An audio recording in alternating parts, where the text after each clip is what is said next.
예수께서 그곳을 떠나 지나가시다가 마테라 하는 사람이 세관에 앉아 있는 것을 보시고 나를 따르라. 하시니 일어나 따르니라. 예수께서 마태의 집에서 앉아 음식을 잡수실 때 많은 세리와 죄인들이 와서 예수와 그의 제자들과 함께 앉았더니 바리새인들이 보고 그의 제자들에게 어찌하여 너희 선생은 세리와 죄인들과 함께 잡수시느냐? 예수께서 들으시고 이르시되 건강한 자에게는 의사가 쓸데없고 병든 자에게라야 쓸데있느니라. 너희는 가서 내가 긍휼을 원하고 제사를 원하지 아니하노라 하신 뜻이 무엇인지 배우라. 나는 의인을 부르러 온 것이 아니요 죄인을 부르러 왔노라. 그때 요한의 제자들이 예수께 나와 우리와 바리새인들은 금식하는데 어찌하여 당신의 제자들은 금식하지 아니하나이까? 혼인집 손님들이 신랑과 함께 있을 동안에 슬퍼할 수 있느냐? 그러나 신랑을 빼앗길 날이 이르리니 그때에는 금식할 것이니라. 생배 조각을 낡은 옷에 붙이는 자가 없나니 이는 기운 것이 그 옷을 당기어 헤어짐이 더하게 되며 새 포도주를 낡은 가죽 부대에 넣지 아니하나니 그렇게 하면 부대가 터져 포도주도 쏟아지고 부대도 버리게 됨이라. 새 포도주는 새 부대에 넣어야 둘이 다 보존되느니라.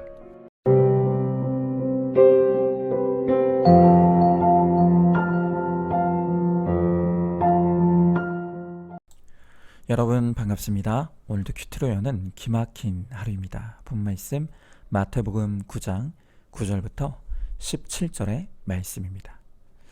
자, 오늘 예수님은 세리 마태를 제자로 부르십니다. 왜 많고 많은 사람들 중에 예수님은 마태를 제자로 선택하시고 부르십니까? 과연 제자의 조건은 무엇입니까? 먼저 첫 번째로 예수님은 죄인을 제자로 부르십니다. 자, 오늘 9절의 말씀해 보니까 예수께서 그곳을 떠나 지나가시다가 마태라는 사람이 세관에 앉아 있는 것을 보시고 이르시되 나를 따르라 하시니 그랬습니다. 오늘 이 말씀에서 마태가 세관에 앉아 있었다라고 하는 것은 그의 직업이 세리임을 나타내는 것입니다. 세리라는 것은 요즘 우리로 치면 이 세무 공무원이라고 할 수 있죠. 하지만 당신은 로마의 식민 치하에 있었기 때문에 유대에서 단순한 공무원이 아니라 로마와 결탁하여 백성을 착취하는 그런 사람이 바로 세리였습니다. 당시 로마 정부는 10가지도 넘는 세금을 유대인들에게 과하게 부과했습니다. 그리고 그 일에 앞장섰던 사람이 바로 이 세리인 것이죠. 바로 이런 이유로 유대인들에게는 이 세리가 증오와 멸시의 대상이었습니다. 그러나 반대로 이 세리는 자신을 무시하고 배척하는 백성들에게 반감을 품고 그래서 로마가 요구하는 세금보다 더 많은 세금을 착취했습니다. 그리고 그 돈으로 창녀를 사서 쾌락을 즐기는 때도 많았습니다. 유대인들 사이에서 세리와 창녀와 바리새인에게는 거짓말을 해도 죄가 되지 않는다고 할 정도로 유대인들은 이 세리를 매우 멸시하고 경시했습니다. 그런데 예수님은 그런 세리 중에 한 사람 마태를 보고 나를 따르라 라고 제자로 초청하시고 부르십니다. 여러분, 도대체 왜 예수님은 그 많고 많은 사람들 중에 하필이면 모든 사람들이 무시하고 멸시하는 세리 마태를 부르십니까? 여러분, 이 세리는 아무리 돈이 많아도 스스로 죄의식에서 벗어날 수 없는 사람입니다. 백성을 착취하고 늘 욕을 먹고 있기 때문에 어떤 풍요 속에서도 곤고한 사람들인 것이죠. 여러분, 바로 여기에 중요한 의미가 있습니다. 예수님은요, 잘나고 똑똑하고 착한 사람들이 아니라 자신이 죄인임을 누구보다도 절감하는 사람들을 제자로 부르신다는 것입니다. 예수님의 제자가 되기 위한 첫 번째 동목은 자신이 죄인이라는 것을 아는 것입니다. 주님은 이 땅에 오셔서 기막힌 진리를 가르치시고 또 병고침과 많은 이적을 행하셨습니다. 하지만 가장 중요한 예수님 오심의 목적은 인간을 죄에서 구원하시는 것, 바로 죄의 해결인 것입니다. 여러분, 이것은 아무리 반복하고 강조해도 지나침이 없기 때문에 오늘 예수님은 가장 유대인들이 죄인으로 여기는 바로 이 세리 마태를 부르심으로써 우리의 죄의 문제가 해결되어야만 한다는 것을 보여주시는 것입니다. 또한 하나님의 부르심에는 어떤 배경도 문제가 되지 않는다는 것을 이 세리 마태를 통해서 우리들에게 보여주시는 것입니다. 오늘 예수님은 너무나 부도덕한 이 마태를 부르심으로 어떤 사람도 주님이 부르시면 제자가 될 수 있다는 것, 그리고 쓰임받을 수 있다는 것을 우리들에게 보여주시고 또한 우리를 도전하시는 것입니다. 한국교회 초창기 역사에서 가장 유명한 목사님 중 한 분이 바로 김익두 목사님이십니다. 이분은 원래 평양에서 유명한 깡패였습니다.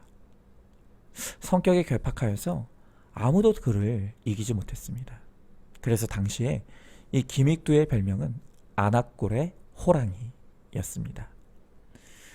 그렇게 망나니와 깡패 생활을 하던 김익두는 안악교회의 스왈론 선교사님을 통해 예수 그리스도를 영접하게 되었습니다.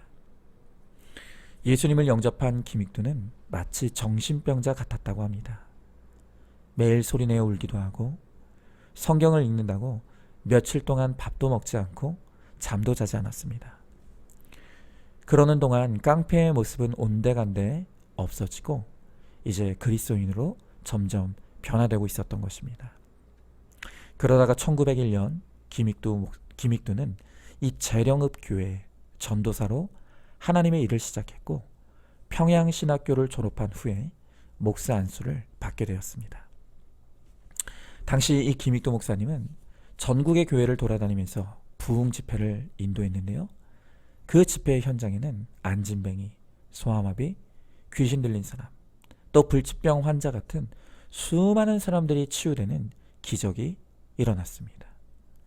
하나님께서 이 깡패 김익두를 변화시키셔서 목사 김익두로 귀하게 쓰신 것입니다. 자, 그러던 어느 날 김익두 목사님이 이 여름날 부흥회를 인도하기 위해서 보따리를 메고 산을 넘어가고 있었습니다. 산을 넘다가 너무 덥고 힘들어서 산 위에 올라가 우통을 벗고 땀을 식히고 있었습니다. 그런데 맞은편에서 어떤 술 취한 사람이 비틀거리며 올라오더니 이 김익두 목사님을 쳐다봅니다.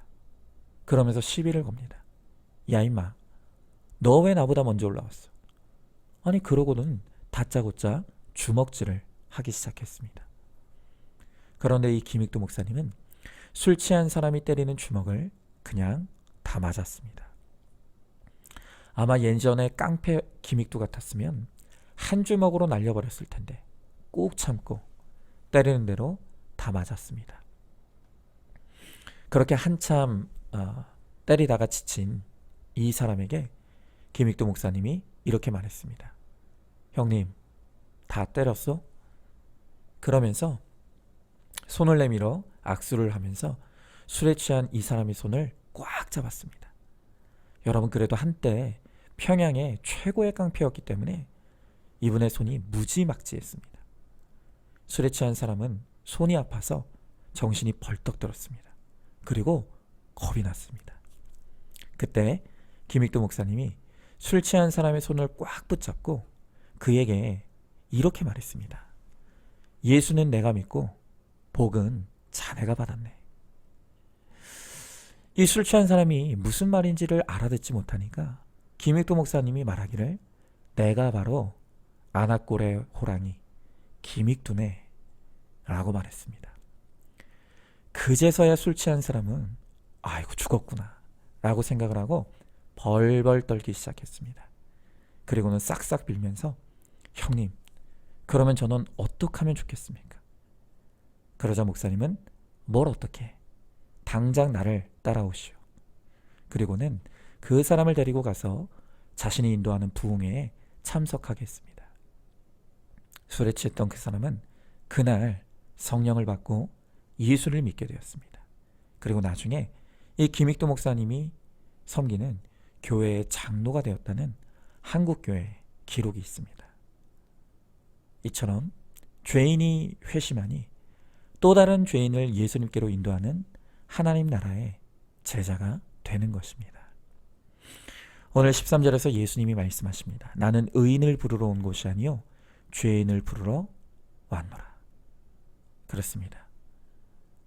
예수님은 자기 죄를 모르는 의인이 아닌 자기 죄를 깨닫고 회개하는 죄인을 불러 죄자 삼으시고 그들을 통해 하나님 나라의 구원의 역사를 이루어 가시는 것입니다. 자, 한번 질문해 봅니다. 예수 믿기 전이나 예수 믿은 후나 나는 100% 죄인이라는 것이 인정됩니까? 내 죄패가 같은 죄에 빠진 사람을 구원하는 약재료가 되고 있습니까?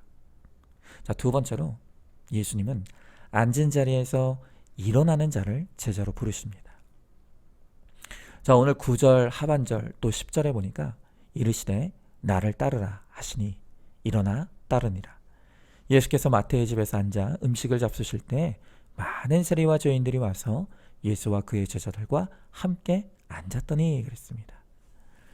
자, 이 세리 마태는 예수님이 나를 따르라 초청하실 때 주저하지 아니하고 즉시 세관의 자리에서 일어나 주님을 따라갔습니다.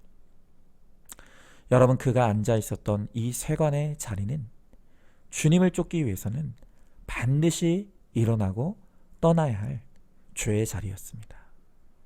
여러분, 우리도 마찬가지입니다. 우리가 주님을 쫓기 위해서 반드시 일어나 떠나야 할 우리의 죄의 자리가 있습니다.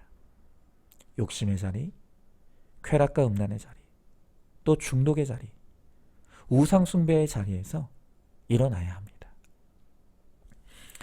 김양재 목사님의 책에는 우리들 교회 허집사님의 이야기가 소개되어 있습니다.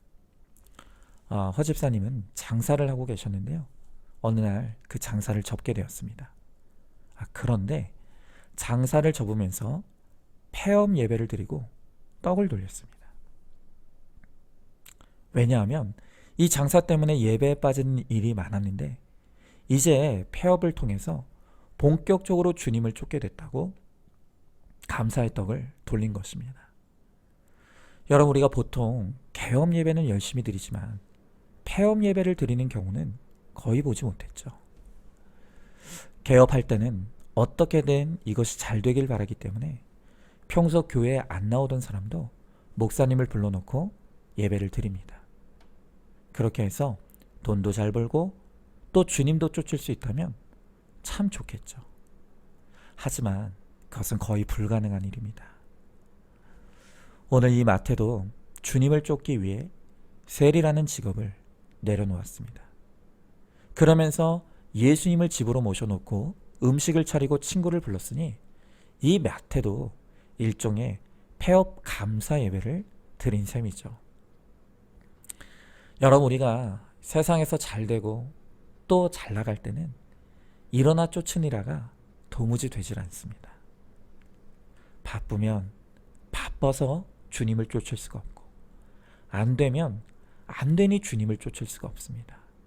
그러나 이렇게 망하고 나서야 주님을 쫓게 되니까 그것이 감사해서 폐업 감사 예배를 드리는 것입니다. 여러분, 이렇게 우리 주님은 내가 스스로 주님을 쫓을 수 없는 것을 아시기 때문에 여기가 좁사오냐 하며 한없이 주저앉아 있는 나의 자리를 흩으셔서라도 우리가 주님을 쫓는 제자가 되게 하시는 것입니다.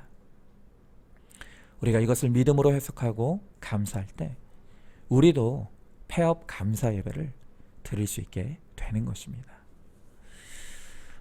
아직 우리 교회에서는 폐업 감사 예배를 드렸다는 분이 한 분도 없습니다. 저는 기대가 됩니다. 과연 우리 교회에서 누가 폐업 감사 예배에 첫 열매를 드리게 될지 그것이 저는 기대가 됩니다. 이제껏 주님을 쫓지 못하게 나를 주저앉게 했던 모든 죄의 자리에서 이제 일어나 나를 쫓으라 말씀하시는 하나님의 말씀을 따라 이제 나의 십자가를 지고 주님을 쫓아가는 거룩한 제자가 되기를 간절히 소망합니다. 자, 한번 질문해 봅니다. 나를 따르라는 주님의 초청을 무시한 채로 내가 한없이 주저앉아 있는 자리는 어디입니까? 내가 스스로 일어나지 못하기에 주님께서 나를 제자 삼기 위해 허락하신 그 흩으신 사건이 무엇입니까? 그것을 한번 목장에서 나눠보시기 바랍니다. 자, 세 번째로 율법의 헌부대를 버리고 은혜의 세부대를 취해야 제자가 됩니다. 자, 오늘 14절의 말씀에 보니까 예수님의 길을 예비했던 세례 요한의 제자들이 예수님께 나왔습니다. 그런데 예수님을 쫓으려고 온 것이 아니라 어찌하여 금식을 하지 않느냐고 비판하기 위해 그들이 예수님께 왔습니다. 지금 이 요한의 제자들은 남들은 하루도 잘하지 못하는 그 금식을 열심히 행하는 것을 통해 자신이 옳다는 것을 증명하라고 합니다. 여러분 한번 보십시오. 지금 예수님은 세리와 창기 같은 너무나 무시되는 죄인들과 음식을 나누고 계시는데 요한의 제자들은 금식하고 있습니다. 여러분, 그러니 사람들이 보기에는 예수님과 요한의 제자들 중에 누가 더 옳게 보이겠습니까? 누가 보아도 제자들이 옳아 보입니다. 여러분, 이 요한의 제자들을 보고 있으면 꼭 과거의 제 모습이 생각이 납니다. 이런 말이 여러분들에게 어떻게 들리실지 모르겠지만 저는 과거에 그야말로 옳게 보이는 인생이었습니다. 저로 말할 것 같으면 아버지 쪽으로는 4대, 어머니 쪽으로는 5대 이상의 믿음의 가문의 모태신앙으로 자랐습니다. 그러면서 중학교 때 처음으로 목사가 되겠다고 헌신했고 그 이후로 오로지 목사 되기 위해 공부했고 그래서 대학도 신학을 전공하고 대학원도 신학을 전공하고 졸업해서는 전도사로 강도사로 목사로서 오직 한 길만을 걸어온 인생이 저입니다. 여러분, 저는 다른 건 1등을 못해도 예수 믿는 것에 있어서는 정말 1등이 되고 싶었습니다. 그래서 어렸을 때부터 부모님 따라 새벽 예배도 다녔습니다. 그러면서 어떤 은사가 좋다 하면 그거 얻을 때까지 기도하고 금식도 했습니다. 그리고요, 집회도 많이 다녔습니다. 여러분, 그러니 누가 봐도 저는 옳은 사람 아닙니까? 그런데 문제가 있습니다. 그렇게 외적으로 누가 봐도 흠잡을 것이 없고 경건해 보이는 이 삶의 제 스스로 취해서 제 안에서는 제가 영적으로 우월하다는 교만이 쌓여져 갔습니다. 그리고 제 마음이 높아지는 딱 그만큼 다른 사람들을 판단하고 정죄하면서 겉으로야 겸손한 척하지만 속으로는 무시하고 판단하는 것을 당연하게 여기며 살았습니다. 여러분, 그런 저를 하나님께서 바라보실 때 어떤 눈으로 바라보셨겠습니까? 저는 하나님이 저를 참 자랑스러운 눈으로 바라보셨을 것이라고 당시에는 그렇게 생각했었습니다. 그러나 이제 와서 철저히 율법에 빠져 내 의를 주장하고 내 죄는 하나도 보지 못하는 저를 보며 하나님이 너무나 안타까운 눈으로 저를 바라보셨을 것이라는 것이 이제는 깨달아지고 이해가 됩니다. 여러분, 진정으로 하나님이 기뻐하시는 금식을 한다면 그 결론은 내가 변화되는 것입니다. 믿음의 결론은 환경의 변화가 아닙니다. 다른 사람이 변화되는 것이 아니라 바로 내가 변화되는 것입니다. 내 욕심이 내려지고요. 내 혈기와 분노가 내려지고요. 나의 정욕과 탐심에서 자유해지는 것. 그것이 바로 참된 금식의 열매요 결론인 것입니다. 여러분, 이렇게 참된 의미를 모른 채로 형식적인 금식과 기도 생활을 하기 때문에 금식한다고 자랑하고 또 안 한다고 판단하고 정죄하는 것입니다. 여러분, 오늘 주님이 말씀하시는 낡은 옷, 낡은 가죽부대는 율법을 의미합니다. 그리고 세부대 세포도주는 바로 예수님의 은혜를 뜻합니다. 여러분, 율법은 은혜를 담을 수가 없습니다. 오직 내 죄를 깨닫고 회개한 사람만이 예수 그리스도의 은혜를 담아내고 누릴 수 있는 것입니다. 그리고 내가 새 포도주를 담은 새 가죽 부대가 될 때 우리가 전에는 사랑하지 못했던 사람을 사랑하게 되고 전에는 공감하지 못했던 사람들을 공감하게 됩니다. 낡은 부대일 때는 담을 수 없었던 사람들을 품고 용납합니다. 어디를 가든 만나는 사람마다 전도하고 또 사역의 지경을 넓혀가는 것입니다. 여러분, 특별히요, 이제 우리 교회는 30년이 훌쩍 넘어 이제 40년을 향해 넘어가는 이 역사와 전통을 가진 교회입니다. 지나온 시간에도 우리 교회에 베풀어 주신 하나님의 은혜가 크고 놀랍습니다. 그러나 이제 하나님께서 우리에게 큐티 목회와 또 구속사의 복음이라고 하는 새 부대와 새 포도주를 주셨습니다. 이제는 율법이 아닌 은혜를 담고 정죄와 판단이 아닌 회개와 거룩으로 나아가야 합니다. 그래서 우리 교회가 날마다 하나님이 부어주시는 새로운 은혜를 잘 담아내는 새 부대가 되기를 소망합니다. 우리 개인도 마찬가지입니다. 아무리 우리 교회가 새 포도주와 새 부대가 되어도 그 안에 있는 내가 여전히 율법의 낡은 가죽 부대를 고집한다면 나는 예수님의 제자가 될 수 없는 것입니다. 이제는 새롭게 우리에게 주어진 큐티의 새 포도주로 날마다 말씀을 묵상하고 또 내 죄만 보고 회개하여 거룩한 새 부대가 되는 우리 모두가 되기를 원합니다. 그래서 그 은혜가 나를 넘어 다른 사람들에게도 전해지고 우리가 나누어주는 그 새 포도주의 은혜를 통해 많은 영혼들이 주님께로 인도되어 구원받는, 참으로 주님께 쓰임받는 저와 여러분 우리 모두가 될 수 있기를 간절히 소망합니다. 자, 한번 질문해 봅니다. 여전히 버리지 못하는 낡은 가죽 부대의 옛 가치관과 습관은 무엇이 있습니까? 우리에게 주신 새 가죽 부대와 새 포도주인 구속사의 복음과 큐티를 내 것으로 누리고 있습니까? 예배와 목장, 또 날마다 큐티를 통해 율법의 낡은 가죽 부대를 버리고 은혜의 새 포도주, 새 부대가 되어 많은 사람들에게 구원의 은혜를 나누어주는 제자가 되기를 소망하시기 바랍니다. 자, 오늘도 1월 20일 보석 상자입니다. 자녀가 대학에 떨어져도, 집이 망해도, 날마다 부부가 싸워도 그 환경 때문에 빛이신 예수님을 바라보고 있다면 하나님이 보시기에 좋았더라 하는 인생이 되는 것입니다. 아멘. 우리 함께 기도하겠습니다. 주님,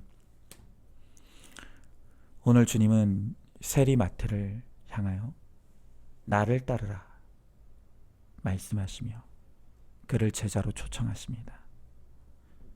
비록 그가 모든 사람이 멸시하고 무시하는 죄인이었지만 그의 마음의 중심에 내가 죄인임을 인정하며 애통해하는 마음이 있었기에 그 마음의 중심을 보시고 그를 불러 회개시켜 이제 제자로 살아가게 하신 것을 봅니다.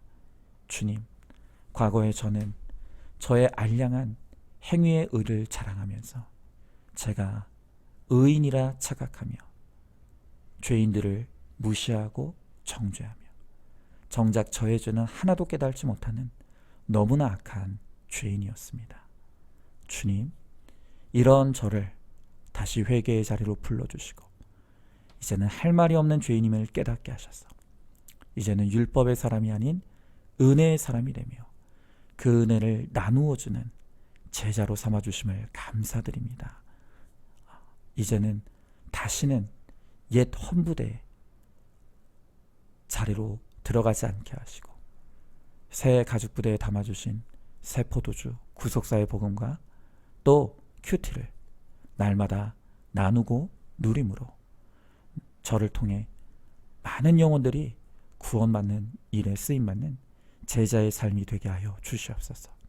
또한 우리 안산중앙교회가 새 부대와 새 포도주가 되게 하시며 또한 우리 성도들도 새 가죽 부대와 새 포도주가 되게 하셨소.